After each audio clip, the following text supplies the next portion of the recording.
I'm attempting to complete every single GameCube game, and I'm using a random number generator to pick the next game. Last episode, we got behind the wheel of a NASCAR and played NASCAR Thunder 2003, and in this episode, we're unlocking the Wings of Our Heart and playing Baten Kaitos Origins. Baten Kaitos Origins was released on September 25th, 2006, and was developed by Monolith Soft and published by Nintendo. This is our next game that will be broken up into parts, so this won't be the whole game in this video. Before we get started, make sure to like this video because it helps out the channel, and subscribe if you're new so you don't miss any of the future games. Without further ado, this is my experience with Baten Kaitos Origins. We're now heading to the island of Dur, following the request of Gilo. This is a small island hidden in the clouds at the furthest south point of the map. When we arrive, there are clouds known as taint clouds right above the island. In my opinion, it reminds me of what a whirlpool would look like if it was in water, but it's purple and in the sky. Am I the only one seeing this? The party discuss how they should approach coming down to the island, and eventually land on the idea that they have to just charge their way through the clouds. But there isn't really any other option. We push through the clouds using an airship with no problem, and then we arrive at the docks below, which is carved into the side of the mountain. This dock is equally cool as it is creepy, with the fact that there are faces carved into it, and it's dark and cloudy around. Millie comments that it seems like it should be hard to breathe, but the air is very clean in this area. After exiting the docks, we can travel to the village called Al Ghorab, the Neglectful Village, and I probably butchered that. This village is very small and it just looks like it's made out of carved rocks, but there isn't much detail outside of that. The people here all wear masks and don't trust us being in the village. Most of them decide to hide. The village chief tells them to all go back into their homes and that we're guests. The village chief is named Crumley and wears this crazy looking white and gold mask. He recognizes Gilo immediately, but doesn't know how it's possible that it still exists. Crumley takes us into his house and begins to tell us everything that he knows about Gilo. He tells us there is another puppet that looks like Gilo on the island, but the Great Camera has it locked up. He also tells us that they're called God Crafts. He tells us that the Great Camera should know everything about the past and the God Crafts. This causes Soggy to immediately want to meet him. Crumley tells us that he lives in another village called Gemma, and it's not far and we could probably walk to it. So that's what the party decides to do. When we get to Gemma, the observant village, I noticed that this area looks way better than the last one. This has designs on all the walls. They remind me kind of stained glass in a way, and the village is built in a tower shape. Instead of going wider, they decided to build upwards. At the top of the village is where the Great Camera lives, and it looks like a face with two glowing eyes. When we enter Cameron's house, we find out that he has a son by the same name, but he's not the Great Cameron yet, but just Cameron. Honestly, not much happens in this part besides that they find out that they only raised 5 islands into the sky by choice, and Haslam wasn't one of them. But then goes on to explain about how the war took place there, and the remains of the gods caused the island to start floating, making another island in the sky. That's for the most part it. He does decide to take us in the back room where the other puppet is being stored. This puppet looks like Gilo, but this one is purple and black and is on display. That's the best way I would describe this area. We're told that the name of this puppet is Seganis. Gilo asks if we can touch it, which Camera agrees, and we get teleported into the puppet itself. This is one of the weirdest things that happen in this game because it seems a bit out of place that we get teleported into the fabrics of a puppet or something. The theme of this dungeon is to find these glowing red circles on the ground of the puppet. When we step on them, they will trigger a memory from the past and cause this image of the puppet in the middle of the dungeon to start glowing. Usually it's just a body part like an arm or a leg. Once we get all of them, then the whole thing will start glowing. So we have to search the area and find all these spots. I'm mainly going to talk about the memories that we get rather than the dungeon itself. So the first memory shows us that there were 4 puppets total, and the children of the earth created them to take on the gods. They transfuse them with magic, and that 2 of them will control 2 puppets, so each pair will control 2 of them at a time. They're a bit concerned about the number, but they can't control any more than that, so 4 will have to do. Then that portion of the memory ends. The next memory talks about how Nous has fallen and that they're going to use these puppets to take down the gods slaying people. This is them talking about Wiseman in this memory. It's nice to know what they were doing while we were in the world trying to take out Wiseman ourselves. The next memory has Children of the Earth talking about how Malpercio has stormed Atra to take out Wiseman, but they sided with the Dark Brethren, and they need to act now and get rid of everything before the toxins of the god wither the earth. The sorcerers find out that they're not able to bond their magic with Seganus and decide that they'll just leave that one there, and two of them will bond their magic to Gilo. To finish the memory, it shows them leaving with just the 3 puppets. So now we know why they came to the battlefield and what role Gilo played in that timeline, but we're not done yet. The final memory just shows the Children of the Earth decision to separate the areas of the earth using Malpercio's body parts.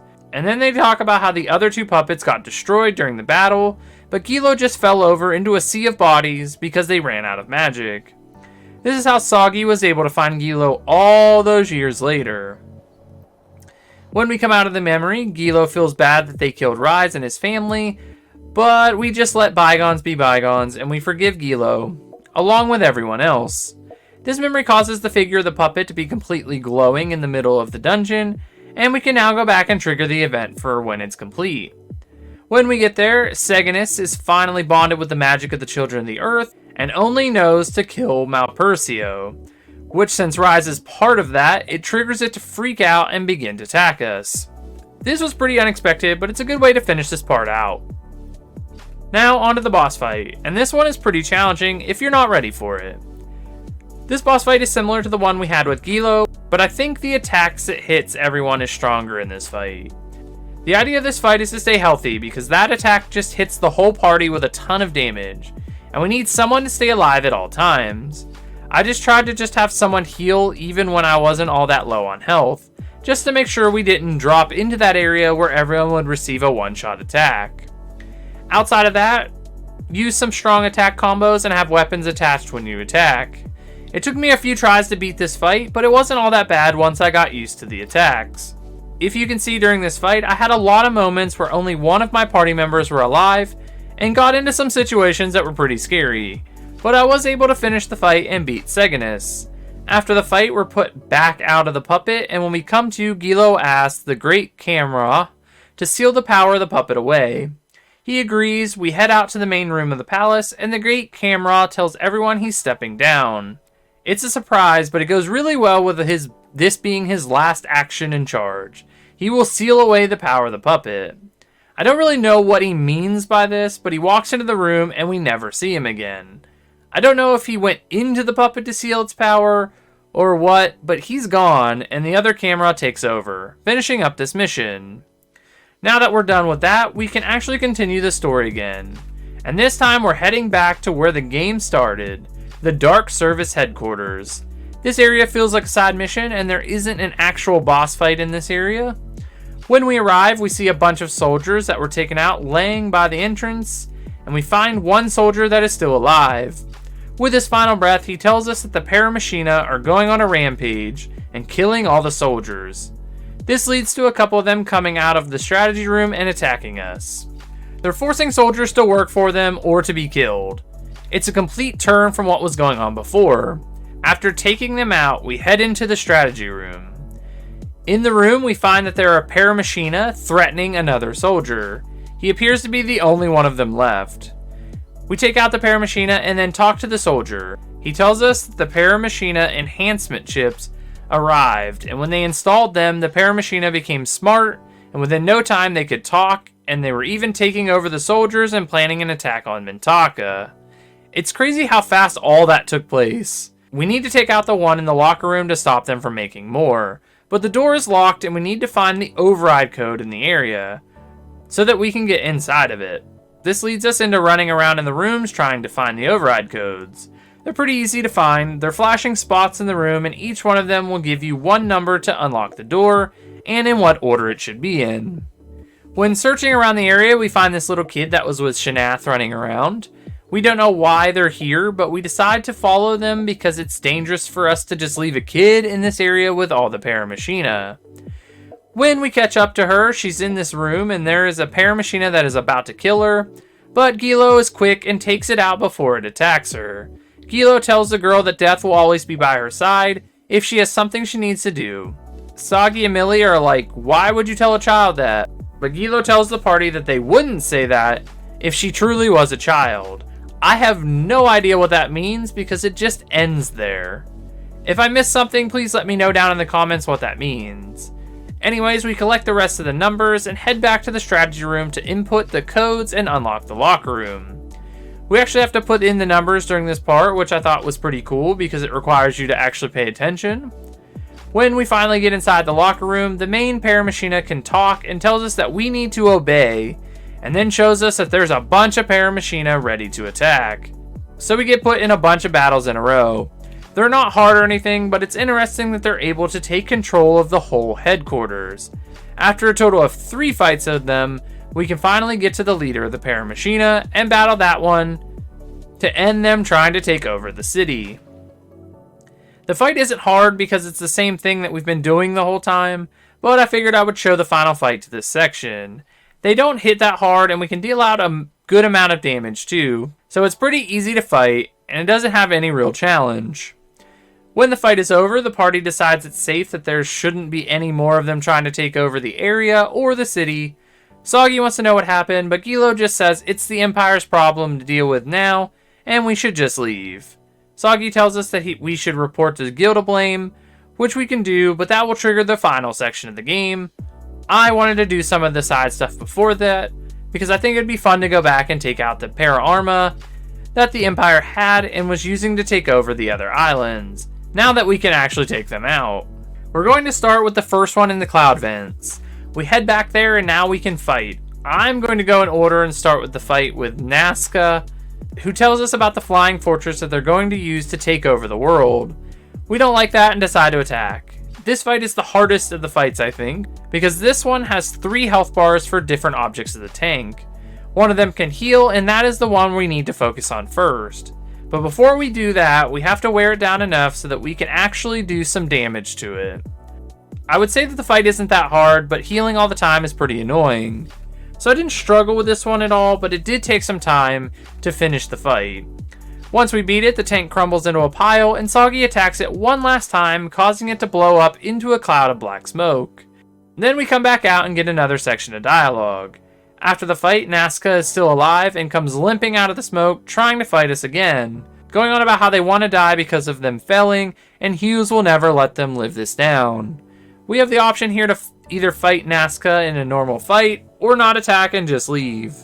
I decided in this moment that we would just leave because Nazca isn't that bad of a person, and honestly, they didn't give us that much grief throughout our playthrough of this game. These decisions of letting them live or killing them will affect parts later in the game, so I would recommend letting them live, but that's up to the player. Next, we're going to go and challenge Wiseman in the past, just so I don't do the same thing over and over again. I wasn't able to actually finish this because I wasn't strong enough at the time, or didn't have the right strategy, but I think it's only fair to show this portion of the game off too. When we go back to the past, we head to the battlefield where we all got killed by Gilo, and when we arrive, the clouds are dark purple and the battlefield isn't on fire anymore. We have to just get to the end of the area again and we come face to face with Wiseman. When we get to the end, Wiseman is standing on a pile of dead bodies. The most disrespectful thing that anyone could do, honestly. He tells us that we still have hearts, so that he's going to take them from us, and then summons in this giant black dragon and tells it that together they will feast. This is a 2-stage boss fight, and I couldn't even get past the first stage of it. This dragon is no joke and does a lot of damage quickly. I don't really know what the best option is when it comes to this fight, because I wasn't able to beat it after like 5 tries. He does a massive amount of damage with attacks, and I wasn't strong enough to deal with it. This is one of my attempts at it, and I did get it pretty close to dying, but then it just seems to pick up into second gear. I gave up, and we headed back to the forest to go after Hughes, because he was the second Para Arma that we fought against. This one is pretty easy because it's just him with his arm cannon thing. So overall, he's not that much stronger than a boss. We make pretty short work of him and never really reached a point where I thought I was in major trouble or anything. He hits hard, but I have enough health to stay alive after a big hit, so it wasn't an issue. After we get his health all the way down, Soggy comes in and hits him with like the best 5-piece punching combo and knocks him down for good. After the fight, Hughes talks about the giant fortress that will take over the world too, and then he tries to fight us again. Soggy tells him it's over if that's the decision you make, and then the party just leaves. He vows to always chase after us and that we won't see the last of him. It's a pretty empty threat considering he doesn't have a weapon anymore, but I like that he's still trying to be tough. Now on to the last pair of Arma section, and then we'll continue the story of the game. We head back to the Celestial Tree to meet up with Valara to take her down once and for all. This was the one I was expecting to have the most trouble with because it's a real powerhouse of a machine. Before the fight, Valara talks down to us the whole time and even asks if we're sure that we want to waste our time getting rid of Promachination. She's the worst of the three and the one I don't like at all. This fight was the hardest of the three and I even lost in the first attempt, mainly because of the cards I was getting, but she does hit pretty hard and she hits the whole party, which is always the weakness I have in this game. Enemies that hit everyone are the ones that I struggle with. After the first attempt though, the second one went super well. I was able to land good combos and keep most of the party alive during the whole thing. That's the best case scenario. At the end of the fight, Soggy hits Valara with a really good sword attack that causes her para arma to explode finally. Now she's pretty helpless. Soggy asks her what happened. He thought that she was a good person and that she looked out for him when he was in the dark service. She responds that work is work. I hate that she's so heartless about the whole situation, so I decided that we were going to fight her again and take her out unlike the other two. She's the one that annoys me the most about her motives. So we pulled out our weapons and we fight her for the second time. This is what I would call a throwaway fight because she can't really do all that much to us. She hits hard sometimes, but nothing that I can't just heal right back up from. It doesn't take long before we get her health all the way down and land the final blow. She sort of just disappears and that's the end of it. I don't really like how that plays out. I wish we could have gotten a scene that showed her dying or something on the ground, just to bring it all back, but she just disappears and that's it. I think I should have saved her. We head back to the orphanage and we find out that the kids know about Terrazed, the fortress, and it looks like it's about to get activated. We get a call from Varys and he wants to meet us, so we can talk. So we need to head back to Alfard now and see what the plan is moving forward. When we get back to talk to Varys, he tells us that Terrazed is complete, and we need to act before they can get it running completely. We all agree that we need to get inside of Terrazed, and then Varys gives us the chance to prepare. I think this is the point in the game that doesn't really allow you to go back and do anything for a while. Or at least it feels like that. When we're ready to leave, we just need to talk to Gildablame, which since I did all the side missions that I wanted to do, I was ready to go. When this really long scene starts, Terrazed actually takes off before we can get to it. This fortress is as big as an island that it came from.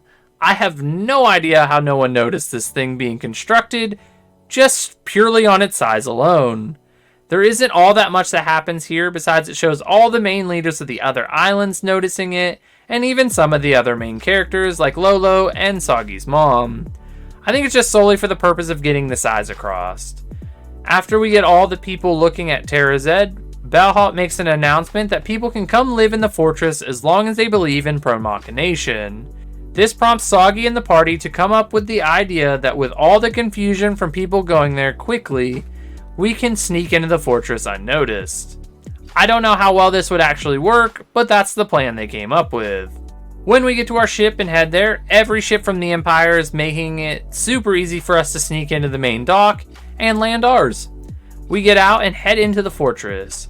The fortress is so massive that it has multiple areas of it. The first place is the city that everyone can live inside. It's called Vega, the Machina Metropolis.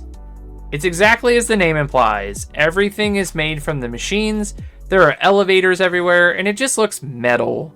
I wouldn't want to live here. There isn't any character or charm to this place.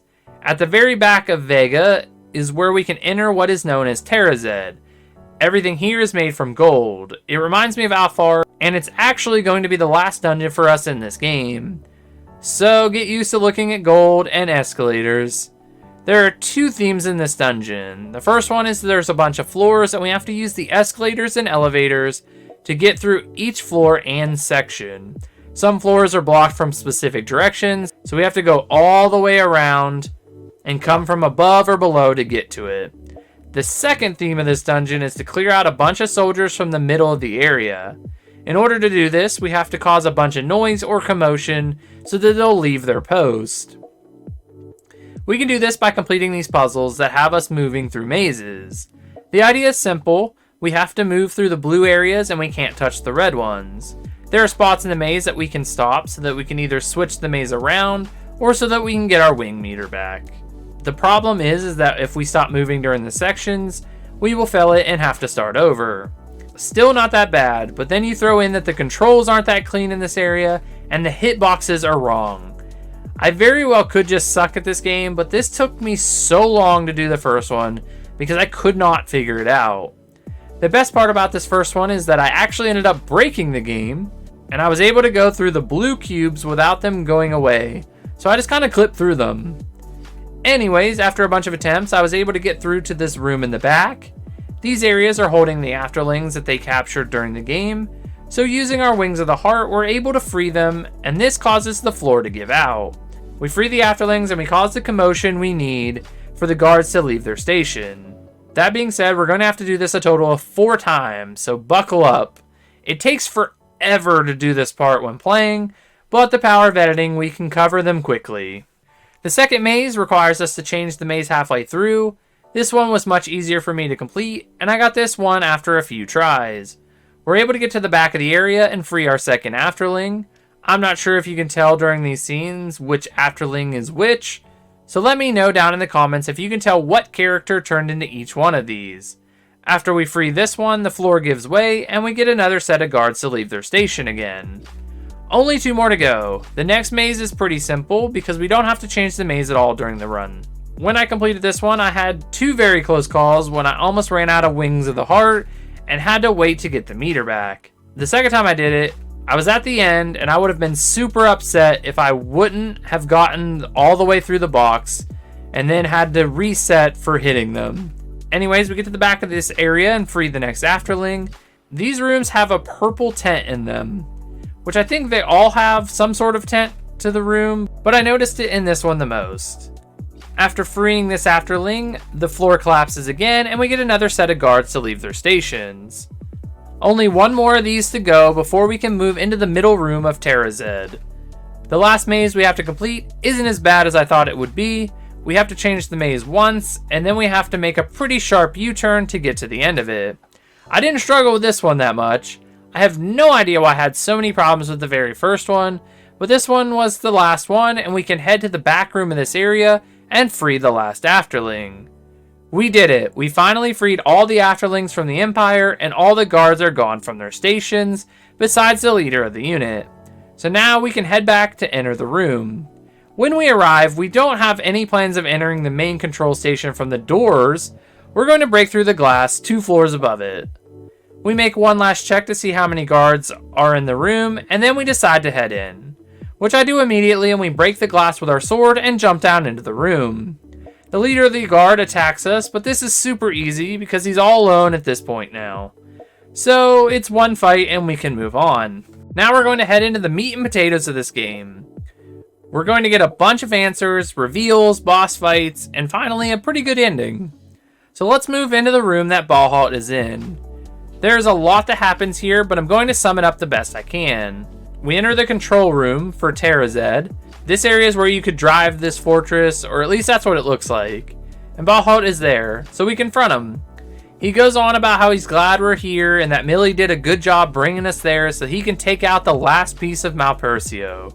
Millie tells him that she didn't bring Soggy there, but she came under her own free will.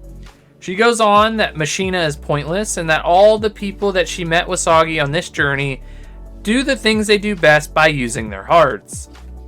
So she's going to follow her heart and listen to the feelings that she has for Soggy. After she says this, she tells her father that the world doesn't need Machina, which he responds with shooting her with his gun, showing that more than half of her body is made from Machina. and that Machina is the only reason that she is alive from when the Afterling ripped her body in half. And then he asks her if she really thinks that the world is better without it. I wasn't expecting this at all, so this reveal was really good. Millie goes on to cry to Soggy about how she's sorry she lied again, but Soggy tells her it's fine, he trusts her, and she needs to just take it easy right now. During this, Gilo decides that no father would point their gun at his own daughter, and they're going to take him down. Gilo goes to strike, but there are lasers in the corner of the room that hit Gilo, causing them to not be able to move. I don't know if this was some sort of EMP or something, but either way, right now, Gilo cannot fight. Valhalla then switches his gun out for a cane sword thing and challenges Soggy to a fight. 1-on-1. This is the easiest boss fight in the whole game. All we need to do is save up a little bit of MP, heal when we need, and perform one large combo, and that will end the fight with Valhalla for this section. I was expecting more. After the fight, we go back into the control room to continue the conversation with him. This section isn't as good. It's a lot of filling in the minor details about the events of what led to both the experiment on Soggy and how one of the people during the trials lost control and killed Valhalla's wife and destroyed most of Millie's body. He does go on to talk about how he went to a cave, and that's how he found his spirit, Daemon. And Daemon gave him the answers to solve all of his problems, introducing him to Machina. So he came back to develop that to save Millie and to develop weapons that were stronger than the Afterlings. He goes on to talk about how this is his reason to be alive. We do have a really cool sword fight that Soggy begins to tell him that if he would have just left everyone alone, then none of the Afterlings would have gone berserk. Which he isn't wrong. Then Valhalla doesn't want to talk anymore and tells us it's time to kill us. But this time we have Gilo and Millie to fight with us. Yet again, this is another fight that's far too easy for being this late in the game. This fight is all about healing and attacking in large combos with darkness. And that's pretty much it for the most part. The only thing I would say to watch out for during this fight is his Hellfire attack. It does fire damage to the whole party and lands a good amount of damage, but it leaves a burn on characters. And this will cause them to take a bunch of unneeded damage. I still finished this fight on my first try, but it's something to keep an eye out for. After this fight, there's a lot of things we're going to have to unpack. First, Valhalla falls to his knees and wants to know why Daemon won't help him. We find out that Daemon knows they're doing the wrong thing and that he lost his way a long time ago. Millie tells him that hearts are good for making fresh starts, and right after that, Varys shows up and congratulates us for doing a good job. Then we finally get out of the battle scene. When we come back out to the control room, Varys tells us it's nice that we're finally able to achieve the things that he asked us to do for once. Which comes off as rude to me, and then he pulls out a sword and stabs Valhalla through the back. I get he didn't like him, but this is a bit rough. Then Varys tells us all the things that actually happened during the game. He's the true evil guy, and he used everyone as pawns to complete his goal. He first tells us that he isn't a spiritor at all, and he's happy that he can finally stop trying to pretend that he has one. This is messed up. He's been lying all this time. Next, we find out the reason Soggy was part of the experiment is that he told Ogden about him, and that he should be used for the Afterling project. We find out that Soggy's mom was his servant, and he calls her a name I'm not going to repeat, but he insults Soggy's mother. We also find out that the plan for Soggy's mom's wings getting torn out was his idea, and that Shanath was just another pawn that worked for him. The idea was to make Valhalla look bad in front of all the people in the Empire. This sets Soggy off, and he's ready to fight Varys right now. But Varys pushes us away and tells us that he will eventually be back to kill us nice and slow. But he has to get the Terrazed back in order. Gildablame tells them that they'll come with him, and he says that he didn't need him anymore, and that he's old and of no use. Like when a child has a toy that's not new anymore. He makes a change so fast. He goes from being a bit shady to full-blown evil in like 1 minute. I always knew he was going to be a bad guy from the beginning of the game, but I wasn't expecting all of this. He takes an elevator down to the lower floor, and that ends that scene. When Soggy and the party come to and go to check on Valhalla, he is not doing well. Millie tells him that they can still start over together, but he realizes that it's not possible. He tells Soggy to not think of Millie poorly because he told her to do all those things. Soggy tells him he knows, and then Bahat tells Damon, his spirit, that he's sorry that they couldn't finish her story. Then he dies and a bunch of flowers shoot out of him, which is Damon leaving him, I think. It's a pretty heartbreaking scene. Millie then snaps back into what needs to be done, catching up with Varys. Gilo tells her that it's okay to cry, but she just says she'll have time later to cry. But now they need to catch up with Varys.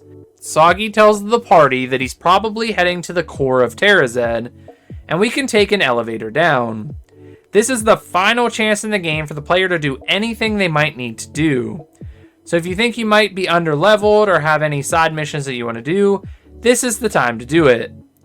Anyways, we take an elevator down, and Varys is just waiting for us at the controls to the lift. He basically blows us off and calls in a bunch of enemies to attack us as he takes the lift to the bottom of the area. He also breaks the lift so that we can't use it. We have to hop down in order to get to him. It's pretty annoying, but we can get an extra few levels for our characters if we need them. I like the chase, but the area is pretty boring in my opinion. Once we get to the bottom of this section, we have to fight a giant dragon. From what I can tell, there is no way to avoid this fight. It can be hard, but it's just a standard enemy, so it's pretty easy. And then we can make the long run all the way through this massive tunnel for what feels like forever to finally get to Varys.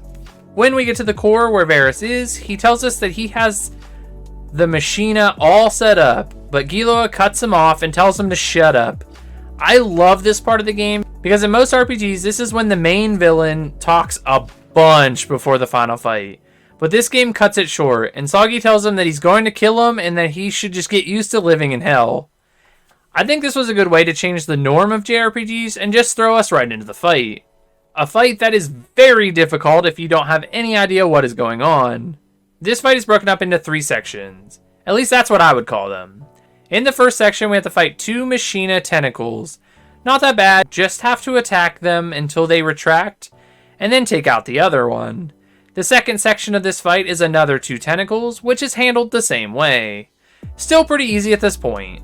The last section is the part that is hard, especially if you don't know what to do. There are a total of 4 tentacles and Varys himself. Varys isn't really the problem here though. The tentacles will protect Varys and take damage instead of him. So we have to take all the tentacles out first. But the issue is that we can't do one at a time because on Varys' turn, he will recover that tentacle and we won't make any progress. The best strategy is to get all the tentacles to low health and then use one attack that takes them all down in one turn. This can be hard between healing, so it might take some time to get it down. But once you get them down, we can attack Varys directly. So my plan was to get the tentacles down, and every time he revives one, I all-out attack it, and anything left over will hit Varys. If you don't know this going in, this fight can be hard. This fight took me 3 tries. The first time I didn't know what to do. The second time I got pretty unlucky during the middle of the fight with cards. And in the last attempt I was able to handle it with no real issue. Since all he does is try to revive the tentacles once they're gone, we don't get attacked by him all that much. After some time we're able to take him down and end the fight.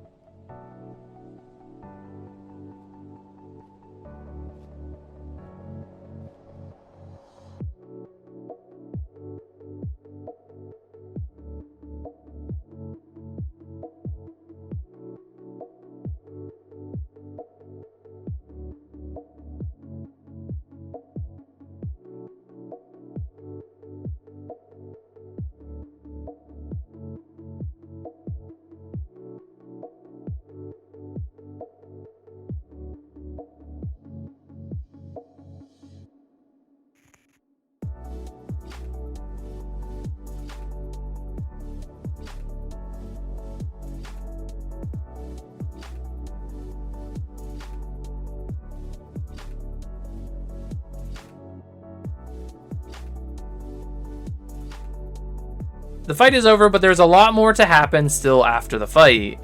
Varys limps over to the machine to bring back the tentacles, which he does. I was thinking we were going to have to fight again, But the Afterlings have been controlling this fortress the whole time, and for that moment they use their energy to hack the tentacles and attack Varys, killing him. It's a fitting end, and Gilo even says he deserves it. Now that we've achieved what we need to do, we can now leave. But the ship is starting to fall apart.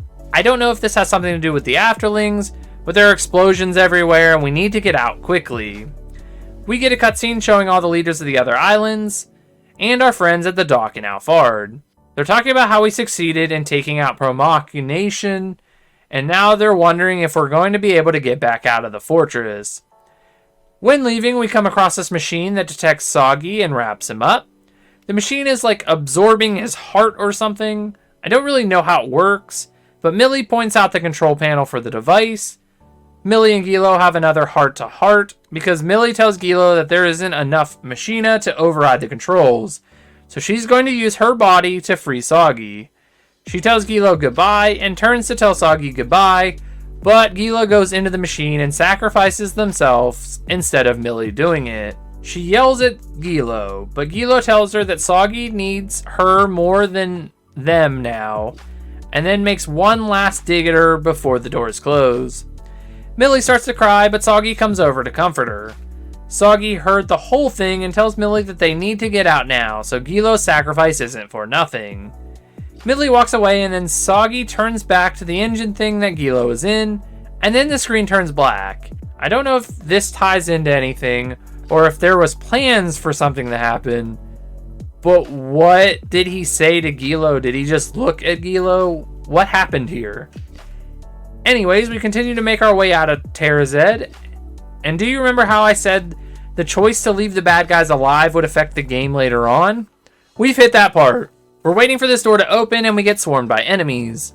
Hughes comes down and tells us that we need to escape and that he will take down all of these enemies. Soggy doesn't want to leave him there but is forced into it. The doors close and Hughes states that he has only one more attack with his Paramachina and he's going to see how many he can take down, making a sacrifice for us as well now. This doesn't happen if you kill him, but I'm not sure how it changes, so if you know, let me know down in the comments. In the main room where we got all the guards to leave, we find ourselves locked in there, but Nazca comes in and hacks into the computer to get through the crest wall. Nazca tells us that they have to use the computer in order for it to stay down. Soggy yet again tells Nazca that they cannot stay, but Nazca is like, it's fine, I know all the exits, I'll get out, no problem. Soggy agrees to this, and when Soggy and Millie leaves the room, Nazca is like, there isn't any other exits. Another sacrifice for us. We didn't save Valara, so I have no idea where that would take place, so sorry for that. We get all the way out of Terrazed and through the city of Vega and make it to the docks, just to find out that our airship isn't there. There isn't any other ships there either, so we either stay here and die, or we jump for it and see what happens. That's the choice they make, and we get a good scene where they both jump and are diving headfirst down, and they just embrace. I think this was their way of just accepting that they may not make it, and just want to be together for that final moment. It's actually an endearing gesture. Our airship shows up out of nowhere and is able to catch us, saving our lives. But I can't help but to think that falling at that speed and landing on a metal ship would still kill us. I'm not for sure, but it seems that way. We go back to the docks and meet up with everyone, but nothing really happens here. The important stuff is in the next scene that takes place sometime later. It doesn't say, but I would assume it's at least a few months or so later. Soggy and Millie are leaving to head somewhere, but it seems like they're sneaking away more than anything else. Millie asks if Soggy really wants her to come with him. He tells her, of course. Millie then asks about her body, and Soggy tells her it's all about her heart anyways, but then tells her that Lolo could make her a new body that wouldn't look any different than a human's, using the celestial tree, which gets Soggy in trouble again. Not only because Lolo now knows about her body, but she also knows that they're leaving. At this moment, Pololo shows up and tells them how rude it is to leave without saying goodbye to everyone. Then everyone shows up to send us off. Rodolfo tells us that he came running when he found out about the wedding, and that they were going to Mira, the island that wasn't in the game. It's a strange choice, but they said they want to live without prying eyes. Millie even tells Lolo that she knows she's there and to come out. It's a good ending, everyone gets to say goodbye, and then Soggy and Millie leave on the airship, and everyone waves as the credits begin to roll. There is another scene midway through the credits that shows Gildablame. He survived Terra Z crashing, and is talking to the senators, and they ask him to be the emperor because there isn't anyone else that can do it, and that they'll fully support him. He accepts, tells them that he wants them to locate the last 5 pieces of End Magnus, and to bring someone to him. I don't know the character, so I'm assuming this leads to the beginning of the other Baten Kaitos game. But that finishes Baten Kaitos Origins, finally. Would I recommend this game? I would recommend this game. It has a very good thought out story that even does things differently than other JRPGs. And I think the battle system is unique and can be challenging. I really love my time with this one, but let me know what you think about it in the comments below. If you want to know what's next, stick around, but if not, thanks for watching. Remember to subscribe, like, and share this video, and we'll see you in the next one. So we got our game list up over here, and then we have our number generator here. So on the count of 3, we're going to figure out what we're playing next after that journey of a game. So in 3, 2, 1, 503 is what we got. Which on our list here, what is 503? Beautiful Joe is our next game. A beat 'em up, side-scrolling beat 'em up. I'm good with this. This is a total change of pace, and I haven't played that game in a long time. So, Beautiful Joe is our next game.